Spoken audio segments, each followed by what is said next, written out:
Hello guys, magandang gabi. Ayan, bukas po, araw na ng ating exam. Kaya tayo mga ka-senior dyan, maaga-aga tayo bukas. Kasi nga, alas 5 ang umpisa ng ating exam. At kailangan po nating piliin, ayusin, at tingnan mabuti kung ano po isasagot natin sa ating exam. Para hindi po tayo magsisi sa bandang huli, na wala tayong na zero tayo or na ano tayo na tawag dito na goyo or tawag doon na budol baga. Kaya kailangan po nating ayusin yung ating exam bukas, maaga tayo at nang hindi pa magulo kasi ang daming tao magi-exam bukas. Ayun, at saka isa pa po, paalala lang, huwag po kayong mangungulangot.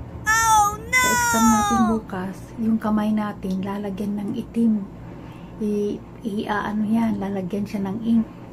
Kaya huwag kayong mangulangot kasi nga nangingitim yung inyong mga ilong. Diba? Diba? Ito yung mga ito. Diba ito yung ginaganito? Tapos ito yung kukulangot mo dun. Ay, hindi po pwede yun. Kailangan malinis yung kamay, mangulangot. Yun na lang, hindi liit. Wag na yung hintuturo. Kasi hindi liit, hindi naman natin nagagamit sa yung gagamitin natin pang exam bukas. Kaya yun na lang, hindi liit ang gamitin yung pangulangot. Ayan, sana po ay maging maayos yung ating pag-e-exam bukas at walang gulo. Sana'y matiwasay ang pag-asikaso sa atin, lalo na sa ating mga senior. Sana maging maayos. At maging maayos na sana ang lahat-lahat. Ayan, kaya congrats na lang po kung sino po ang mananalo sa atin, sa ating mga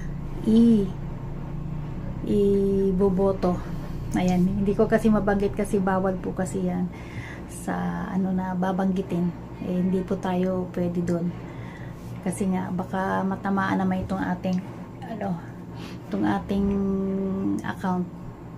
Ayan, kaya medyo dahan-dahan lang po. Hindi po kasi pwede ang politics kasi. Ewan ko dito sa YT kung pwede. Kasi sa kabila hindi po pwede. Kaya medyo iwas-iwas ng banggit na mga ganon.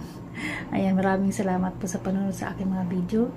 Kung nagustuhan mo po ito aking video, minsan meron pa tayong tutorial, meron po tayong ganito, para hindi naman po masyadong seryoso yung ating ginagawa. Ayan, sana po makapag-subscribe kayo, makapag-follow, at makapag-share na rin po. I-ring na rin po ninyo yung ating bell dyan para updated po kayo pag ako'y may bagong meow meow meow meow.